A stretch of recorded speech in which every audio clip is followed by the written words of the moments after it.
RPN-DZKI-IRIGA alas 6 hasta las 7 ng manggi, Lunes hanggang Biyernes. CNN Philippines R.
It's their choice.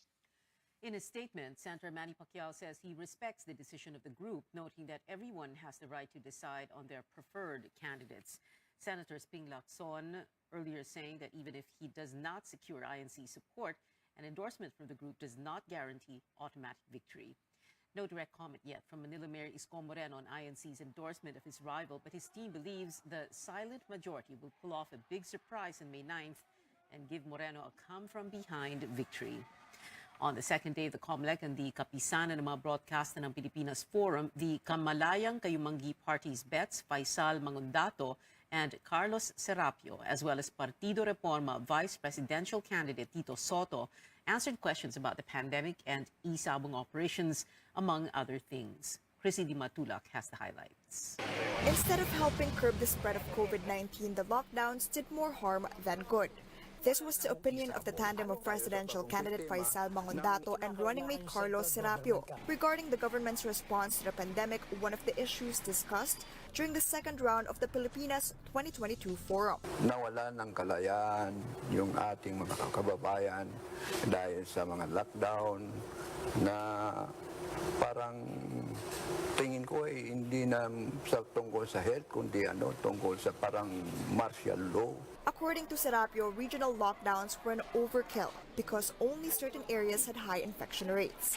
Ituturing ko man na parang overkill yung naging response ay nag-lockdown kaagad tayo, whereas we could have actually applied yung ginagawa ngayon na granularized. Serapio added that there was an evident divide among healthcare experts who made conflicting statements on the virus on which we had limited information early on. The tandem also recognized the positive developments during the height of the pandemic. They lauded local government units which took the initiative and built their own testing centers and healthcare facilities. As the lone Muslim presidential candidate, Mangundato remains firm on his push for a federal form of government to give more autonomy to local governments. Partido Reforma Vice Presidential candidate Tito Soto took the stage solo during Wednesday's forum. With just 5 days away from the elections, he urged the public not to be easily swayed by surveys. Soto and Senator Francis Pangilinan lagged behind in the latest Pulse Asia survey for vice presidential bets. Independent surveys says that I have very good figures. I have very good stats. So siguro baka yung iba nadideceive nun. Nagkakaroon ng mind conditioning na tinatawag. Soto is in favor of offering COVID-19 vaccines in schools, but says it should not be made mandatory. while both Serapio and Soto agreed to completely end isabong operations. Ang isabong parang pigsa ng lipunan yan. Ang weteng pigsa ng lipunan din yan. Also with weteng. Yung lahat ng mga suliranin na yan ay dahil nga dito sa umiiral nating kalagayan sa ngayon. Soto is confident that the lost revenues from isabong operations can be sourced from other funds, such as the unused 328 billion pesos from the General Appropriations Act. It will boil down and it will boil down to the upliftment of the poor in the country. Tamang gamit lang noong 328 billion na yun. Wala pa dun yung corruption. Matindi pa rin yung sa corruption. And definitely it will be a better, it will be a good use. Yung 328 billion, unused pa lang yun, yung abuse pa. Soto assured that if he wins the vice presidency, he will not be a thorn on the side of the next president. In fact, he is confident the next president will like the programs he'd be proposing. Chrissy De Matulak, CNN Philippines. Catch Vice Presidential candidate Manny Lopez at the COMELEC KBP Forum tomorrow at 10 a.m. and presidential hopeful Ernesto Abella 11 a.m. here on CNN Philippines. The military and police sending more troops to the countryside to make sure the May 9 polls will be safe and peaceful. The COMELEC placed under its control 2 more areas over threats of violence on Election Day. Stanley Gaheta reports. To safeguard the polls, top officials sent off more than 40,200 police personnel across the regions, with more than 1,200 more on standby in Krame just in case. The Armed Forces of the Philippines, meanwhile, has 154,000 troops that will monitor hotspots and main checkpoints. The Philippine Coast Guard deployed 22,500 of its personnel. PNP Chief Leonardo Carlos and AFP Chief of Staff General Andres Centino said they have enough forces for any eventuality. Our checkpoints have resulted to some arrests of possessions of illegal firearms. And these are the things that will continue even after the last day of the campaign. We're maximizing presence of the police in all these polling centers and polling precincts. There were no reported hitches so far regarding election preparations, especially during the sealing and final testing of vote counting machines. Meanwhile, the Parish Pastoral Council for Responsible Voting, or PPCRV, and the National Citizens Movement for Free Elections, or NAMFREL, accredited citizens' arms of the COMELEC, are ready for election duty. Our job is really to sort of tell the public that the returns are coming in, that the technology is doing its job. We choose about 750 precincts nationwide, and we do a manual count and then compare that with the official count of COMELEC. Manila Police District personnel also participated in the showdown inspection at the Quirino Grandstand, vowing to respond quickly to any untoward incident on Monday. Handang-handa na po kami, ready na yung mga tao natin, nasabihan na sila ng mga guidelines. Meanwhile, the COMELEC placed under its control the whole province of Misamis Occidental and the town of Pilar in Abra due to the involvement of some police officers in partisan politics. There were also reported threats to some candidates to voters and recorded violence. Just recently, I received confidential reports disclosing the apparent bias ng local police detachment sa Pilar Abra, and also yung mga threats. Despite these threats, the COMELEC assures a safe, accurate, free, and fair elections. Stanley Gaete, CNN Philippines.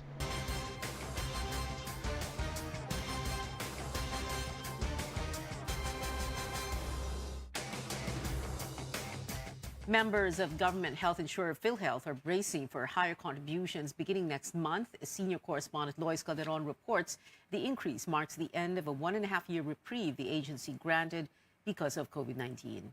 The news that PhilHealth will collect higher contributions from members beginning June is upsetting, especially as fuel and food rise to record highs. Masyado na mataas yung pagdagdag ng PhilHealth. The hike in contributions will mean members will see a higher cut in their payroll, while employers will have to pitch in too. The premium contribution rate is now 4% of salary, with the employer shouldering half of it.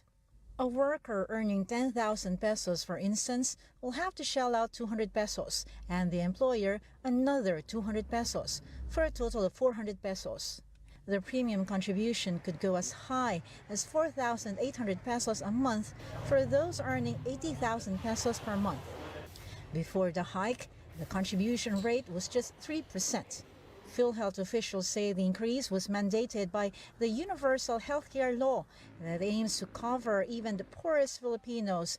We have now to go back to implementing the law and impose the adjustments of 2022 in the adjustments in the premium as verified or as stated in the law. The law provides an annual 0.5 percentage point hike in contributions. But last year, Malacanang and Congress had asked the agency to temporarily shelve its implementation. As the government contains a raging pandemic back then, the PhilHealth chief agreed in January 2021 to defer the hikes until Congress writes amendments to the Universal Healthcare Act. But the bills proposing to amend that legislation did not progress, and now PhilHealth announces the hike just a week before the presidential elections. PhilHealth says the 4% is retroactive, such that it could have been collected from January this year. Since the hike was just announced and will be rolled out only by June, the agency orders employers and members to settle the difference by December 31st. There might still be some clarifications or directives from other agencies on this. But as of now, we are implementing. For workers, it could be difficult to contribute more. Criticisms from Congress and other quarters were hurled against PhilHealth, with allegations ranging from corruption, fund misuse, and failure to pay private hospitals' COVID-19 claims on time. PhilHealth officials say the agency has settled about 14 billion pesos in COVID-19 claims. Simula po nung nagka-pandemic, hindi ko po napakinabangan. Yung naihulog ko po sa PhilHealth. But the consensus is that workers need health insurance. Lois Calderon, CNN, Philippines. Straight ahead, find out what to do if you're showing COVID-19 symptoms on election day but still want to vote, while candidates get closer to the campaign finish line, with two presidential hopefuls making their presence felt in vote-rich Cebu.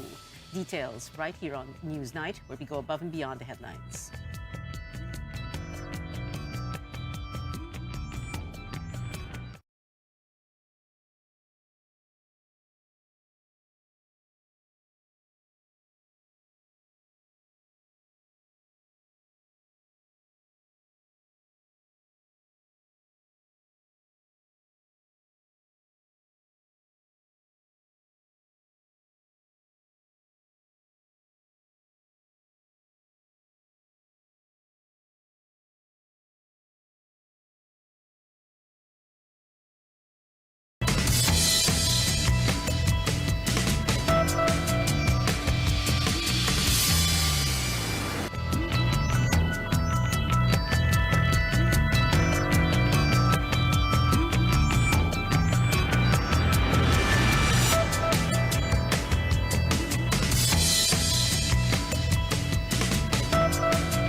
This is Newsnight on CNN Philippines. This year's elections is the first in the country's history to be held under the shadow of a pandemic. What happens to voters who show COVID-19 symptoms on May 9? Belisa Lopez walks us through the process. Voters showing symptoms of COVID-19, such as fever, cough, or cold, will not be turned away even if they show up to their assigned school on May 9. Masks are a must and all must go through a temperature scan. If your body temperature is at 37.5 degrees at the gate, you will be taken to the isolation polling place. You'll be given time to rest and your body temperature will be taken again. COMELEC officials acknowledge that the weather could be a factor. If their temperature drops, the voter can go to his or her original precinct. But if not, the voter remains at the IPP. They will be asked to sign a waiver saying they allow a COMELEC representative to pick up their ballot from their original precinct and bring it to the IPP. The same COMELEC rep will also feed the ballot to the vote counting machine later that day, which the symptomatic voter won't be able to see. At the Araulio High School, a health worker from the Manila Health Department will assist the Special Electoral Board. Kung sakasakali talaga magkakaroon ng sintomas, yun po yung DOH saka LGU na po yung bahala. If the symptoms progress, health officials may refer the voter for COVID-19 testing or quarantine after voting. Nurse Concepcion Yusop has been with the local health department for nearly 40 years, but it's her first time to serve in the polls. At least masaya kasi katulad ko, to retire na ako, so first time natutulong ako sa eleksyon kasi nga, yaan. At least ngayon, makikita mo yung yung na bawat isa pala ay may magandang role na pwedeng itulong. The poll body will finalize on Thursday protocols on COVID-19 control. Plano rin kasi ng ating Committee on New Normal na magtayo ng tinatawag na medical assistance desk. So maliban doon sa tinatawag nating voters assistance desk. COMELEC stresses voters who are confirmed to be COVID-19 positive and staying in hospital or isolation wards on May 9 cannot cast a vote. Melissa Lopez, CNN Philippines. The 2022 campaign is nearing the finish line with just 5 days to go until the Filipino votes. Senator Manny Pacquiao and Manila Mayor Isko Moreno are both in the city of Cebu today. Pacquiao is in Cebu for a 3-day visit, while Moreno is there for his concert rally tonight. The boxer turned politician, Pacquiao, shrugging off the idea of a showdown with the Manila Mayor. Wala ko nag-schedule diri sa Cebu. Dili mo din sila mag-schedule diri sa Cebu. Insecure lang sila dahil ako lang ang Bisaya, mag-isip sila na masusulit ko yung Bisaya sa Mindanao. Yan ang totoo na alam ko na sa puso ng mga Bisaya ay susuporta sa kapwa Bisaya dahil sino ba naman magtutulungan ang kapwa Bisaya? No? Kung sinasabi nilang may solid North, may solid naman Visayas in Mindanao ng mga Bisaya. More groups in Mindanao come out to support Vice President Leni Robredo and running mate Kiko Pangilinan. These include the Revolucionaryong Alyansang Makabayan Region 10, which used to back Bongbong Marcos, the Mindanao-based First Community Cooperative, which has 380,000 members, and the Mindanao Women Council with 25,000 members. Senator Ping Lacson held town hall meetings in Dumaguete and Bais in the province of Negros Oriental. He questioned why his support from the Visayas and Mindanao was zero in the latest Pulsation survey. Now I'm going to ask the people of Bais City. Wala po bang boboto kay Senator Lacson sa Bais City? Ilan po ang bobotos kay Senator Lacson sa Bais City? Maraming salamat po. Ngayon, masaya na po ako. Hindi ako masisiro sa buong Visayas. Bongbong Marcos is bound for Tagum City in Davao del Norte tomorrow for his meeting the Avance Mindanao. In a video released last night, he urged Filipinos to protect their votes as he again insisted he lost the 2016 vice presidential race because of cheating. His claim comes even if the Supreme Court junked his electoral protest against Robredo for lack of merit last year. Sa darating na Mayo 9 ay kailangan din po tayo maging mapagbantay sa ating mga boto. Protektahan po natin ang ating naging desisyon at wag po nating hayaang ito'y muling nakawin sa atin. Talikuran na natin ang hindi pagkakaunawaan at ang pagkakahati-hati at tangkilikin na natin ang mapagkaisang leader na maghahatid sa atin ng mas maunlad na bukas. Two leading candidates for the highest post in Quezon City are also ramping up campaign efforts as Election Day draws near. Tristan Odalo has the latest on the mayoralty race in Metro Manila's biggest city. The battle for Quezon City intensifies with Quezon City Mayor Joy Belmonte and Congressman Mike Defensor try to cover the most ground in the vote-rich city. The two rivals kick off their activities on Tuesday by going house to house in different Quezon City districts. Belmonte went around District 1 to meet with her supporters. She capped her sortie with a rally alongside Roosevelt Avenue. Belmonte highlighted the city's milestones amid the COVID-19 pandemic and vowed to do better if elected for a second term. Tunay silang naniniwala sa aming mga pinaglalaban at aming advokasya. Doon, una kong experience ng maduming politika. Medyo nakakasakit. Pero ngayon, sobrang zero ang aking nararamdaman. Hindi ako apektado. Wala. In fact, mas nagiging ganado pa ako mangampanya at patunayan ang aking mga nagawa pag ako ay sinisiraan. Meanwhile, Defensor visited the city's 5th and 2nd districts. Defensor also had a dialogue with sectoral groups. The lawmaker took a swipe at his rival, accusing Belmonte of being slow in responding to people's concerns. Sa atin, ginalis na ang mga taga Quezon City, sardinas, araw-araw ang binibigay. Ang ating pangarap sa isang maayos na syudad na yung pondo maramdaman ng tao, itulong sa tao, kasama ang pautang na gagawin natin, 20,000 walang interes. Kayong lahat, papautangin natin para kayo magkahanap buhay at may taguyod ang inyong pamilya. Defensor is backed by Bongbong Marcos and Sara Duterte's unity team, while Belmonte is running under independent local party Servicio sa Bayan or SBP. That to have been trading barbs since the start of the campaign period, will Belmonte slamming Defensor's decision to deny ABS-CBN a new franchise that led to the loss of thousands of jobs. Quezon City is home to over 1.4 million voters, making the city a crucial battleground not only in the local but also in the national political scene. Tristan Odalo, CNN Philippines.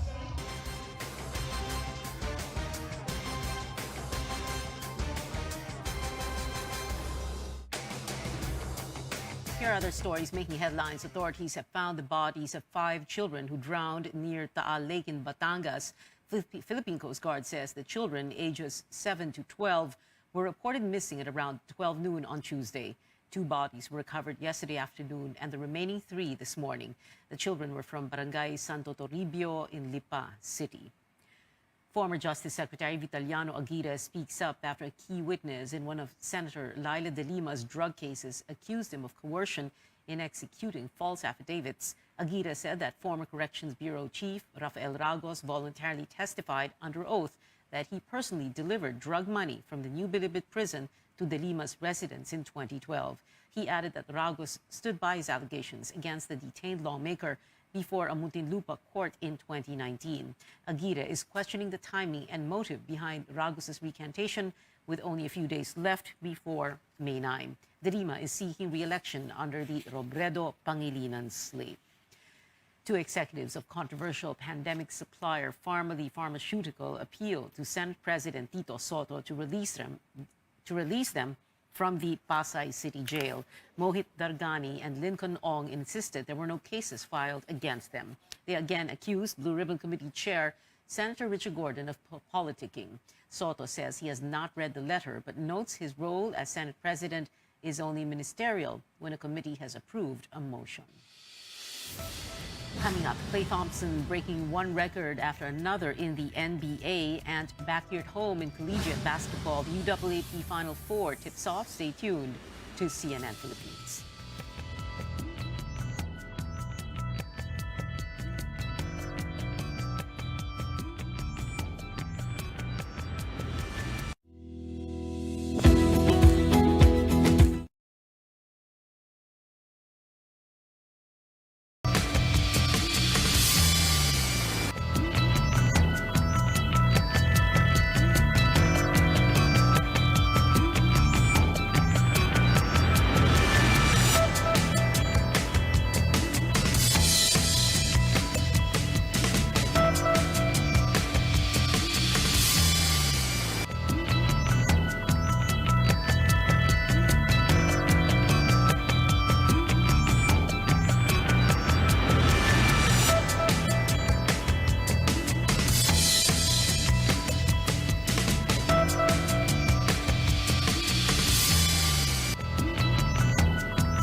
Welcome back. Sports news now. There's no stopping Klay Thompson breaking one record after another in the NBA. The Golden State Warriors shooting guard is now one of just 3 players in the league to make 400 three-pointers in the postseason. Last month, Klay reached 3rd on the list of all-time playoff triples made, passing Ray Allen. But the record-breaking trays were not enough to defeat the Memphis Grizzlies. The Grizzlies took Game 2 of the West semifinals 117-116. Tying the series. And back here at home in the UAAP, an interesting Final Four opening happened earlier with the De La Salle Green Archers forcing a do-or-die Game 2 against the UP Fighting Maroons. La Salle beat UP at the Mall of Asia Arena 83-80, but the Fighting Maroons' twice-to-beat edge keeps them alive, which leads to whoever wins the 2 p.m. match on Friday heads to the finals. Another Final Four match is underway with Ateneo getting closer to finals ticket. The Blue Eagles are leading against the FEU Tamaraos in the second quarter, 29-21. Head to our social media platforms for updates on this thrilling match. And that is it for now. Join me again on news.ph at 7 p.m. I'm Pio Honteveros for Newsnight, where we go above and beyond the headlines.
Have you ever wondered why problems with your ears sometimes affect your nose, your throat, your eyes, and vice versa? And why your nose starts to run when you cry? Or why your food tastes bland when you have a cold? That's because all of these 4 organs are intricately connected. Together, these parts of your body help us experience the world through sight, smell, hearing, and taste. Now, losing one of these senses can have definite negative effects on our health as well as our well-being. That's why it's important that we take care of all of these vital organs. I'm Dr. Freddy Gomez, and this is MedTalk Health Talk on CNN Philippines.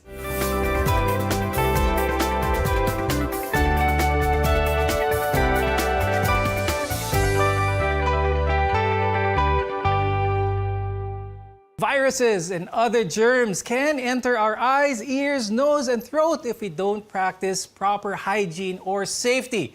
Our guests are here to talk about all of this and more. Let's welcome with us Dr. Glenn Angeles. He's an ophthalmologist at the Health Hub Clinic. Also joining us is Dr. Paulo Angelo Catindig, who is an ENT head and neck surgeon, rhinologist from the Bulacan Medical Center as well as the Makati Medical Center. Pag-usapan natin ang ating mga mata. Is it very common ngayon na pandemic? Gaano ka-risky ang ating mga mata when it comes to being infected with COVID-19? So with regards to COVID-19 and the eyes, we've been seeing COVID positive patients on patients with sore eyes. For example, a patient consults us with sore eyes. Usually, we ask kung mayroon siyang ibang symptoms like cough, colds, fever. Then, if they usually have their test done, usually it comes out positive. Dr. Glenn, ang notion ng marami is the COVID virus is in the air and dumadapo sa mata natin. Kaya tayo nag-face shield, kaya kailangan protektahan ng eyes. Is this more the case where the virus enters our eye through the air, or is it more of a contamination type of inoculation? More on contamination type, more on contact, for example. Because for conjunctivitis, usually makatayan, diba? Itchy. When patients rub their eyes, usually what happens is they touch another object or they touch a table, then someone touched the table, then they rub their eyes. So yung mga nagfe-facial, technically it's helpful in a way because it avoids us from touching our eyes. Kumbaga, yung mga naka-glasses, okay sila because napoprotektahan sila. Dr. Glenn, you also mentioned a very important one, ang sore eyes, conjunctivitis. Pag hindi naman COVID-19 ang cause ng conjunctivitis, how is this normally treated? A lot of Filipinos like to avail of the over-the-counter vasoconstrictors, yung mga eye drops para pampawala ng redness. Is this the right medication to use for sore eyes? For sore eyes, usually the symptoms yan kumbaga, it's viral, so it's self-limiting. Usually it will resolve after 1 to 2 weeks. I ask my patient to do bed rest so they cannot go to work because nakakahawa talaga siya. So they can use supportive therapy like mga artificial tears para sa parang supportive management lang. They can put cold compress. Importante dyan is frequent hand washing and proper hygiene. Now let's talk about corrective lenses versus contact lenses. Is one better than the other, Dr. Glenn?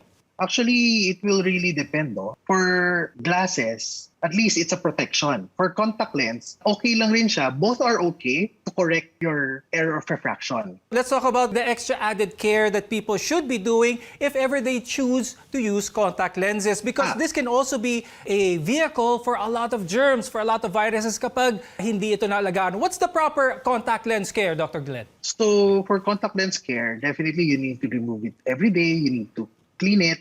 And with contact lens naman kasi, ang magiging concern lang dyan is how you clean it and how you properly store it. Kasi contact lens, may chance. Also, you need to keep on putting parang artificial tears to lubricate the contact lens, or else baka mag-dry and pagtanggal mo, magkaroon ng corneal abrasions or superficial punctate keratitis, magkasugat, then that's a cause of concern. Okay. Let's talk about, since pandemic, maraming mga tao, Dr. Glenn, ang work from home. They're using their laptops, computers for numerous meetings and whatnot. And ang nangyayari dito, ang common is ang eye strain. And some studies are pointing that what adds to this eye strain is the blue light emitted by a lot of gadgets.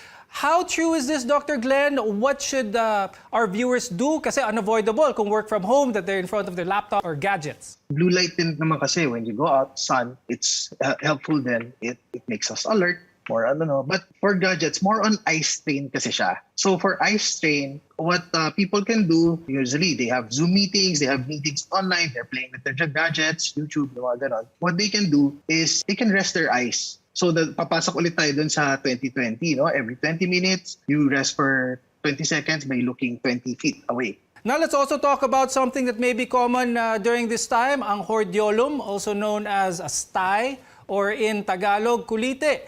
So how does this happen, Dr. Glenn? What are the risk factors para magkaroon ng kulite sa mata? How serious of a condition is this? Pwede ba itong gamutin sa bahay? Because a lot of people now are wary again in going to the hospital for treatment. Actually, marami rin kulite. So for kulite, there are pores dun sa mata natin, sa pilik mata natin, na gets blocked, then gets infected. So para siyang pimple pero sa mata. No? So for treatment naman nun, usually we give antibiotic ointments and ask the patients to do warm compress, and if ever, we can also do bleed hygiene for the patients. It really depends eh. Pag malaki na, sobrang laki, we also give them, parang if there's another, parang nagkakaroon ng preseptal cellulitis or yung infection na mas grabe, we give oral antibiotics then. So marami tayong napag-usapan with regards to our eye, and we will continue to talk about that later on the show. But just as important is our eyes, our ears, nose, and throat are also vital for our everyday care. When we return, we'll talk about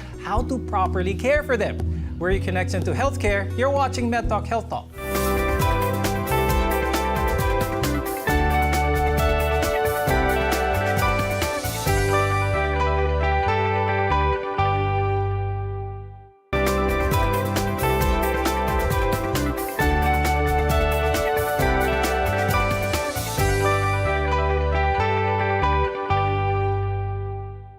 Proper ear care is more than just hygiene. Safety from noise and injury is important as well. I'm Dr. Freddy Gomez, and you're watching MedTalk Health Talk. We're together in health. Learning how to properly clean the ears, all of these are good when it comes to our care of our ears. But let's first talk about hygiene. cotton buds. Any sharp-pointed object should not be used to clean the ears, as they may injure not just the ear canal, but the vital organs further down, like your eardrum. From top to bottom, let's start first with the ears. Paano ba ang tamang paraan ng paglinis ng tenga? Wax is a very protective part of our body that protects us from infection, gives moisture to our ear canal, kaya hindi ko talaga rin ina-advise that we clean it every day. What I usually advise to my patients is you can use, after taking a bath, you can use your towel, just clean the outer part of your ear, wipe it clean, then basically that's it. But syempre mga Filipinos, they're very malinis, hygienic. So may mga pasyente pa rin that would really ask, Doc, how often can we use cotton buds? So usually I would tell them, sige, you can use your cotton buds at least minimum of once a week, but just the outer ear canal. Kasi usually naman yung wax mo is being produced at the outer part of the ear. The tendency kasi if we push it masyado sa loob, papasok masyado yung wax, then it would cause hearing problem naman sa patients. Let's talk about hearing loss naman. This is something that is very prevalent now, especially habang tumatanda. It is not uncommon na humina ang pandinig ng mga seniors natin o mga loved ones natin na mga nakatatanda. But a lot of people may not be aware of this. What are some of the red flags kaya, Dr. Paulo? What are some of the cues that a hearing exam may be needed for hearing loss? So usually for my patients, ang mas magandang tanongin dyan is yung kasama actually, no? Not really the patient, because the patient themselves will not notice na mahina yung pandinig nila. Ang makakapuna nun is yung mga kasama sa bahay. The relatives or yung companion would tell us na, Doc, yung pong pasyenteng yan, lagi po niyang pinapaulit-ulit yung sinasabi namin, or kunyari, tatanungin namin, iba yung sinasabi, iba sinasagot, or they would tell us, ulitin mo nga yung sinasabi mo. One. Number two, volume ng TV. Minsan napakalakas na ng volume ng TV na akala ng patient normal na yon. So better ask the companion rather than the patient, kasi patients would not notice it eh. Mas madalas the companion will notice na, mahina pala yung pandinig, talagang bingi ka na. Now let's move on to the nose. Especially now, a lot of people are scared of COVID. Anything that they feel, any disturbance in their nose, nasal congestion, rhinitis, o yung runny nose, they're very anxious. How can our viewers spot whether this is caused by an allergic entity or this could probably be COVID? The problem right now is that we really cannot differentiate whether it is allergic or viral infection or COVID. So for now, because of the current surge of COVID infection, what I would usually recommend my patient is still to get tested. That is the number one rule when it comes kapag runny nose. Kasi the only way that you can differentiate if it is viral or COVID versus non-COVID is through testing. Mahirap talagang makipagsapalaran. Though by history alone, some patients would tell me na, Doc, talagang even before COVID, I have runny nose already, frequent sneezing and itchiness. Now, syempre, aside from nasal congestion alone, patient would also complain of fever, cough, yun. Syempre, medyo magdodoble ingat ka na, lalo na kapag gano'n. Anong first aid ng pagdudugo ng ilong or ang epistaxis? Madalas mangyayari ito, especially sa mga bata. So usually pag kami mga epistaxis or balingoy-ngoy in Tagalog, no, what I usually tell my patients is, number one, do not panic. Number two, try, kasi yung iba, ang ginagawa natin, we try to tilt our heads up. No? So sinasabi ko, huwag niyong itataas or titingala yung ulo. Try to bring them down, then just put digital pressure, no?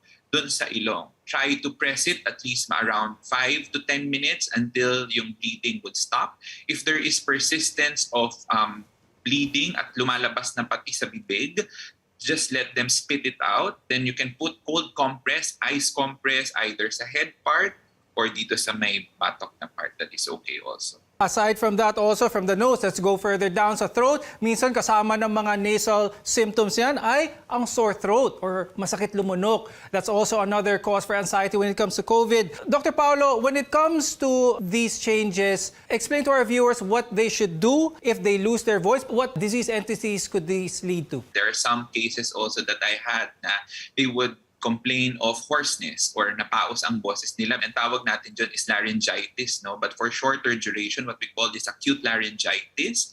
And for those cases, ang importante is voice rest, no? If magkaroon ka ng paos ng boses, pahinga lang, talagang ipahinga yung boses and then try to hydrate. Drink a lot of fluids then try to consult if there is persistence of this hoarseness for more than a week time, accompanied by soreness, pananakit na ng lalamunan, then please try to consult your healthcare professional. When it comes to choking naman, anong magandang first aid? Number one, syempre yung response ng patient. No? There's what we call Heimlich maneuver. No? But ang ginagawa natin, kunyari biglang na-choke yung pasyente, you pupunta kayo sa likod ng pasyente, then you wrap around dun sa ibabaw ng tiyan, above the belly, yung belly button, then you put your fist, ibilog din sa likod ito, then try to push it up towards the chest area until maisuka ng pasyente or mailabas niya yung foreign object doon sa bibig. There are several eye, ear, nose, and throat conditions that affect us Filipinos.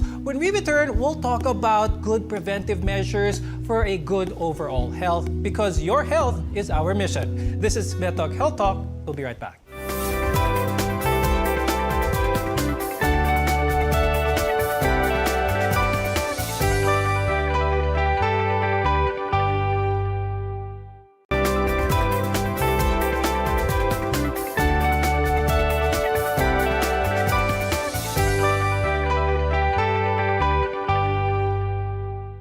Physicians always follow the rule that prevention is always better than cure. Now, for our eyes, our ears, nose, and throat, having a regular checkup is always good to do. Now, the question is, how often should we do this and where can we go? For an eye exam, Dr. Glenn, gaano kadalas ba dapat ito? Should people go to their ophthalmologist kapag meron lang sila nararamdaman, or pwede ba itong something regular na ginagawa? And if so, how often? Usually, we advise our patients at least an annual ophthalmic consult, at least once a year. No? For kids na kailangan magpalit ng eyeglasses, usually every 6 months, we ask them to come to us. But definitely, if may nararamdaman sila, they need to go to an ophthalmologist para makapag-consulta sila ng mas maayos. Now, Dr. Paolo, when it comes to ENT, ear, nose, throat, regular exams, gaano kadalas ang magandang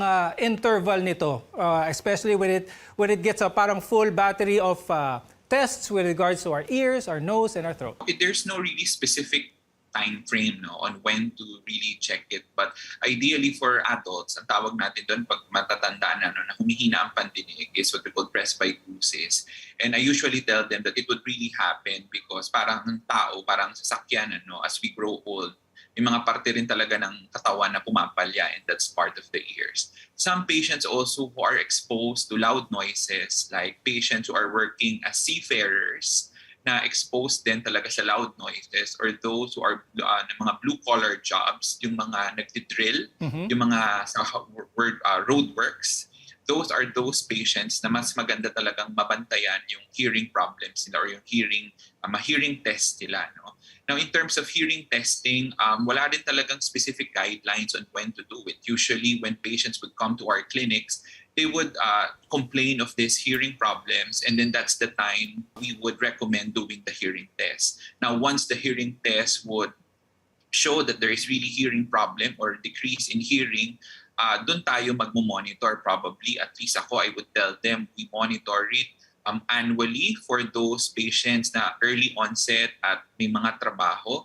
But for those older patients who would require hearing aids already, then probably every 2 to 3 years of hearing test monitoring for it. Now, Dr. Glenn, pagdating naman sa mata, anong mga pagkain ang known na masustansya para sa mata, or vitamins for that matter? So usually, we tell our patients to eat green leafy vegetables, more green leafy vegetables lang naman. And we advise them na have their regular ophthalmic consult talaga. So we know if there are any concerns or problems, because like for error of refraction, sometimes hindi naman nila nakikita yan eh. So minsan yung mga bata, lalo na for kids, magko-complain na lang yan, malabo vision niya or sa school. Right now, because of the Zoom, mas less nilang complain yung hindi nila makita yung blackboard, di ba? So usually for now, we advise them pag nagko-complain yung bata or nag-squint yung bata to look at objects, then dalhin nila sa ophtha para mabigyan natin ng tamang reseta for the glasses. Now, this discussion was indeed very helpful, and I'm sure our viewers learned a lot from our guests. So thank you very much, ophthalmologist Dr. Glenn Angeles and ENT Head and Neck Surgeon Dr. Paolo Catindig. Maraming salamat sa inyo. Each of our senses play an important role by making our lives amazing when they work together. So it's important that we protect these organs. Before making any drastic changes to your health or undergoing treatment, always make sure to consult your doctor first. We want to be your partner for a lifetime of good health. I'm Dr. Freddy Gomez, and this is MedTalk Health Talk.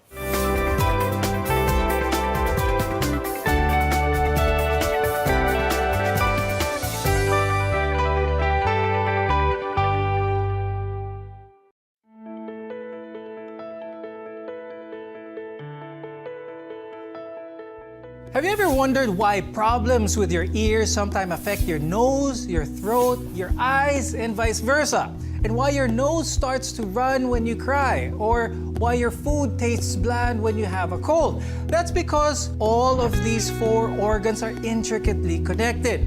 Together, these parts of your body help us experience the world through sight, smell, hearing, and taste. Now, losing one of these senses can have definite negative effects on our health as well as our well-being. That's why it's important that we take care of all of these vital organs. I'm Dr. Freddy Gomez, and this is MedTalk Health Talk on CNN Philippines.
Sa pagpili ng liderato, laging tatandaan, dapat nasa kanya lahat ng katangian na maka-Pilipinas. Taong may respeto sa buhay at pamilya, makabuluhan at matino ang pamumuhay. Siya yung makapagtataguyod ng kabutihang panlahat, di mangiiwan, makakasama ang lahat. Malinaw ang pananaw sa makabagong bukas, makatwiran at patas pakisama, at higit sa lahat, maka-Diyos siya dapat. Sa pagpili ng liderato, laging tatandaan, dapat nasa kanya lahat ng katangian.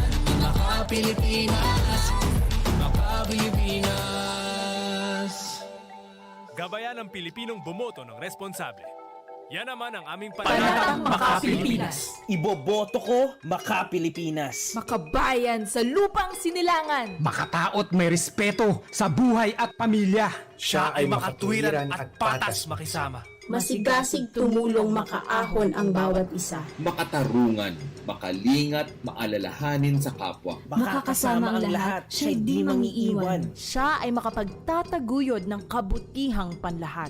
Siya ay makabatas. Siya ay makatotoo. Siya ay may malinaw na pananaw para sa makabagong bukas. Higit sa lahat, siya ay makadiyos. Kaya't ayaw niya ng karahasan. Siya'y makakapayapaan. Iboboto ko ang isang tao na makakalayaan. Isang leader na makakalikasan. Isang Pilipinong makabuluhan at matino ang pamumuhay.